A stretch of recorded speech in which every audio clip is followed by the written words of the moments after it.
بسم اللہ الرحمن الرحیم۔ السلام علیکم سامعین محترم، امید آپ سب خیریت سے ہوں گے۔ آج کا موضوع ہے قوم عاد پر عذاب۔ قرآن مجید میں ارشاد ربانی ہے، ان عذاب ربک لواقع، آپ کے رب کا عذاب ضرور واقع ہونے والا ہے۔ پیغمبر اکرم صلی اللہ علیہ وآلہ وسلم کا ارشاد ہے، جس دل میں قرآن ہوگا اللہ اسے عذاب نہیں دے گا۔ خدا چاہتا ہے کہ مخلوقات اس کے حکم کی خلاف ورزی نہ کرے، کیونکہ حکم خداوندی کی خلاف ورزی سے معاشرہ خراب ہو جاتا ہے۔ اس لیے اللہ تعالیٰ نے اپنے انبیاء کو حکم دیا کہ وہ اپنی امتوں سے کہیں عذاب خدا سے ڈرتے رہیں۔ عذاب کی قسموں کا تعلق بھی گناہ کی قسموں اور اوصاف رذیلہ سے ہے۔ چنانچہ عرب اپنے تعصب کی وجہ سے جہنم میں جائیں گے، عمراء یعنی حکام ظلم و جور کی وجہ سے جہنم میں جائیں گے، علماء حسد کی وجہ سے جہنم میں جائیں گے، دیہاتی جہالت کی وجہ سے جہنم کا ایندھن بنیں گے، تاجر خیانت کی وجہ سے جہنم میں جائیں گے۔ دوزخ کے درکات اور درجات میں فرق ہے، اسی طریقے سے عذاب کی شدت میں بھی فرق ہے۔ کچھ ایسے دوزخی ہیں جو ہمیشہ دوزخ میں رہیں گے، کچھ ایسے دوزخی ہوں گے جو کچھ عرصے کے بعد شفاعت کی وجہ سے عذاب سے چھٹکارا حاصل کریں گے۔ بدترین عذاب یہ ہے کہ انسان دنیا میں سنگ دل ہو اور آخرت میں دوزخ کے پست ترین درکات میں پڑا ہوا ہو۔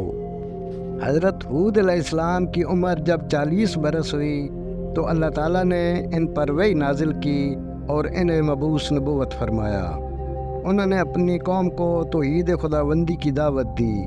حضرت ہود علیہ السلام کی قوم کو قوم عاد کہا جاتا ہے، جن کے پاس بہترین زراعت اور اعلیٰ اقسام کی کھجوروں کے باغات تھے۔ ان کے شہر عرب دنیا کے آباد ترین شہر تھے۔ ان لوگوں کی عمریں دراز، لمبے قد ہوتے، جسمانی خوبصورتی، سرخ و سفید رنگت اور وجاہت میں اپنا ثانی نہیں رکھتے تھے۔ مال و دولت کی فراوانی، شاندار تہذیب و تمدن، شان و شوکت سمیت دنیا کی ہر نعمت آسائش انہیں میسر تھی۔ حضرت ہود علیہ السلام نے کئی برسوں تک اپنی قوم کو تبلیغ کی، لیکن کوئی فائدہ نہ ہوا۔ آخرکار تنگ آ کر انہوں نے اپنی قوم سے کہا، میں تم میں بد دعا دوں گا۔ ان کی قوم نے کہا، ہود، ہمارے اور قوم نوح کے درمیان بہت سا فرق ہے۔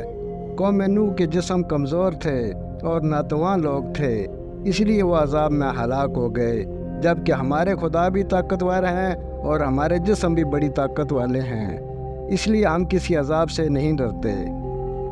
اللہ تعالیٰ نے ان کے اوپر باد عقیم کو بھیجا۔ یہ وہ ہوا ہے جس کے متعلق امیر المومنین علیہ السلام نے فرمایا، میں باد عقیم سے خدا کی پناہ چاہتا ہوں۔ یہ باد عقیم عذاب الہی لے کر قوم عاد پر نازل ہوئی۔ جب عذاب نازل ہوا تو قوم عاد کے محلات، قلعے، شہر، تمام عمارتیں ہلنے لگ گئیں اور ہوا نے انہیں ریزہ ریزہ کر دیا۔ وہ تند و تیز ہوا 7 راتیں اور 8 دن متواتر چلتی رہی، جس کی وجہ سے ان کے محلات اور گھر اور سب لوگ نیست و نابود ہو گئے۔ قوم عاد کو ذات العماد بھی کہا جاتا ہے۔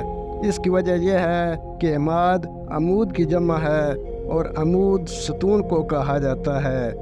یہ لوگ اتنے طاقتور تھے کہ وہ پہاڑوں کو تراش کر ستون بنا لیتے تھے اور ان میں رہائش پذیر ہوتے تھے۔ جب اللہ تعالیٰ کا عذاب نازل ہوا تو ہر چیز زیر و زبر ہو گئی۔ اس آندھی نے کسی جاندار کو زندہ نہیں چھوڑا، غاروں، پہاڑوں، گھروں، محلات اور قلعوں کے اندر سب کو فنا کر ڈالا۔ پروردگار عالم نے قرآن کریم میں قوموں کی تباہی کے جو واقعات بیان فرمائے ہیں، ان کا اصل مقصد ہی یہ ہے کہ بنی نوع انسان اور خاص طور پر امت مسلمہ ان سے سبق حاصل کرے۔ اللہ نے قوم عاد کو طاقت و قوت، مال و دولت، شان و شوکت سمیت دنیا کی ہر نعمت عطا فرمائی، لیکن جب انہوں نے نافرمانی کی، اپنے نبی کی بات ماننے سے بار بار انکار کیا، تو اللہ نے انہیں نیست و نابود کر دیا۔ ہم سب کو بھی انفرادی و اجتماعی طور پر اپنے روزمرہ معاملات کا جائزہ لیتے رہنا چاہیے کہ کہیں ہم جان بوجھ کر یا انجانے میں اللہ اور نبی کی نافرمانی کے مرتکب تو نہیں ہو رہے۔ مزید اچھی ویڈیوز دیکھنے کے لیے ہمارے چینل کو لائک کریں، سبسکرائب کریں اور شیئر کریں۔ شکریہ۔